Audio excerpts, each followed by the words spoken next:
One of the greatest tragedies in life is not failure, but it is spending years trying to become someone you were never created to be.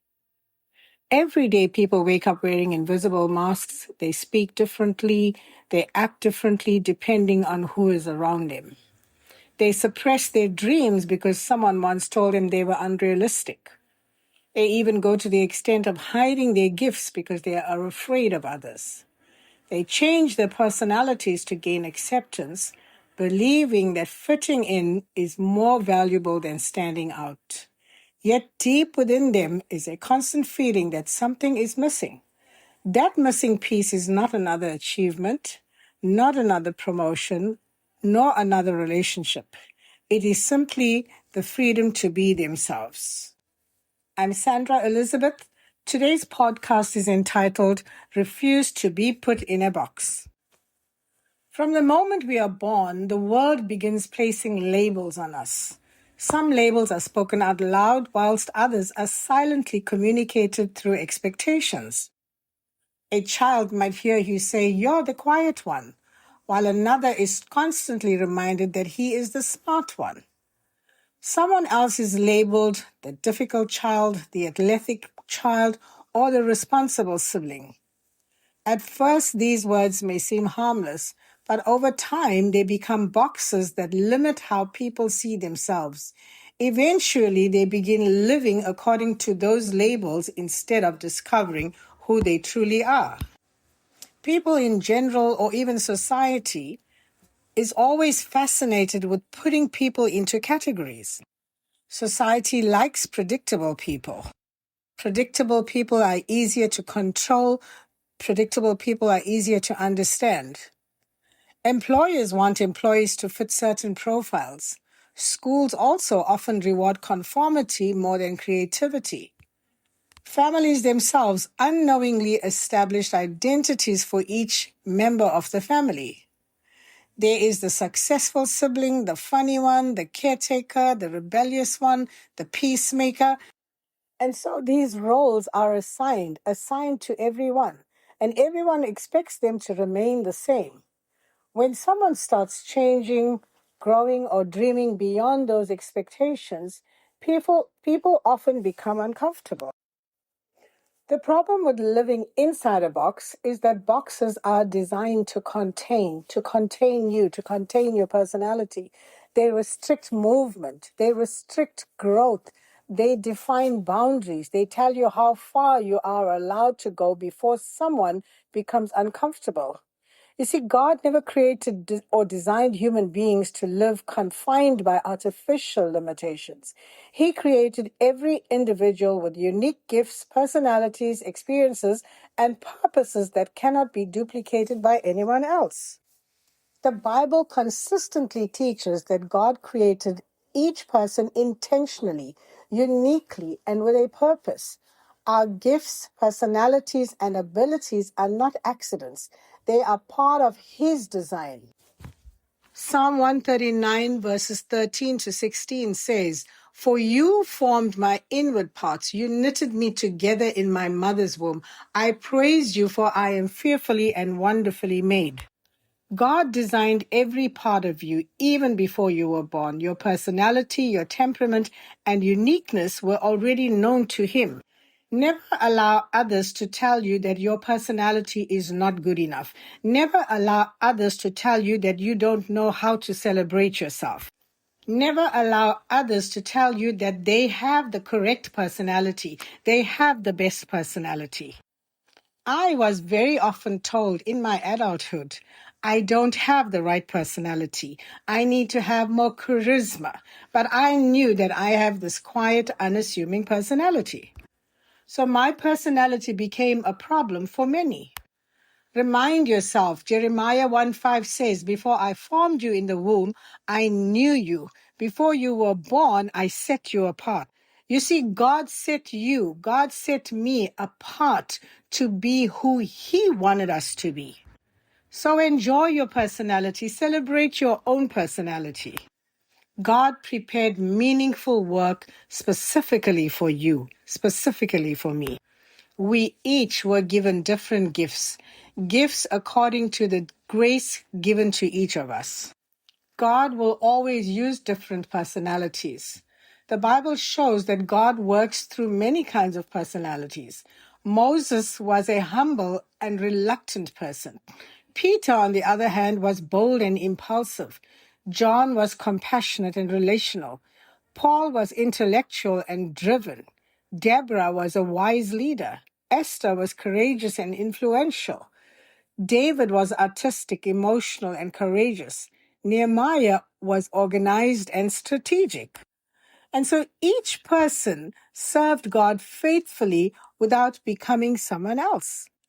So when you find other people trying to put you inside a box, get out of that box.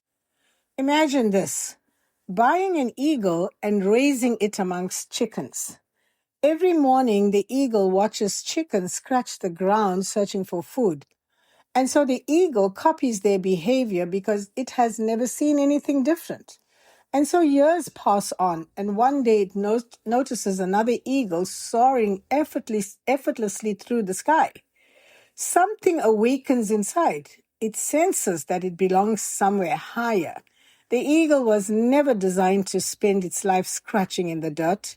It was born with wings capable of reaching incredible heights, but its environment convinced it that the ground was all there was. Today, many people are living exactly like that eagle. They have accepted a smaller version of themselves simply because that is what everyone around them expected. Their gifts remain buried beneath years of criticism. Their creativity is hidden behind fear. Their confidence has been replaced by self-doubt. And all because they have lived according to the expectations of others rather than the calling placed upon their lives by God. One of the greatest enemies of authenticity is the desire to be accepted. Human beings naturally long for belonging. People want to be loved and appreciated and included. And there is nothing wrong with that. However, the danger comes when acceptance becomes more important than authenticity. At that point, people begin making decisions based on applause instead of conviction. They become experts at reading the room instead of listening to their own hearts. Their lives slowly become performances rather than genuine expressions of who they are. Take the time, look around you, and see how many people live their lives based on performance. They are not genuine people. Social media itself has magnified the struggle. Never before have people compared themselves so constantly with complete strangers. Every time you scroll, you will find another business owner, another perfect family photograph, another luxury holiday, or another best-selling author. And slowly your mind will begin asking dangerous questions. Should I be more like them? Am I doing enough? Why don't I look like that? Why isn't my life moving as quickly? You see, comparison quietly convinces us that our uniqueness is a weakness instead of a strength. For a large part of my own life, I was made to feel weak. I was bullied. I was told to submit. I was told I was nothing. I had to fight that. I had to become strong. I had to let people know who I was, who God created me to be. I had to let them know what my strengths were, what my gifts were. You see, the truth is that no one else can become the person God created you to be. Someone may imitate you, may imitate your style, borrow your ideas, or even copy your methods, but they can never become you. Secretly, they desire to be you. You see, your experiences, your personality, your perspective, your testimony, your victories, and even your scars have shaped a voice that belongs to you alone. So when you spend your life trying to become someone else, the world loses the gift that only you can offer. History is filled with people who refuse to remain inside the box that society created for them. They were criticized because they challenged expectations. They were misunderstood because they refused to conform. Yet it was precisely their uniqueness that changed the world. The Bible talks about David becoming king. When Samuel visited Jesse's house to anoint Israel's next king, David was not even invited to the gathering. His own family had already placed him inside a box. To them, he was simply the shepherd boy.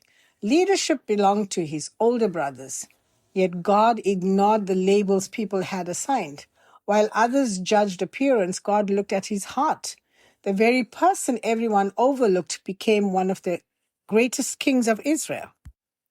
Moses, he was labeled as a murderer and a fugitive before becoming a deliverer. Gideon saw himself as weak before becoming a mighty warrior. Rahab carried the reputation of her past before becoming part of the lineage of Jesus Christ. Peter was known as an impulsive fisherman before becoming one of the pillars of the early church. Their lives remind us that God's calling is always greater than society's labels. You know, Jesus is the greatest example of all.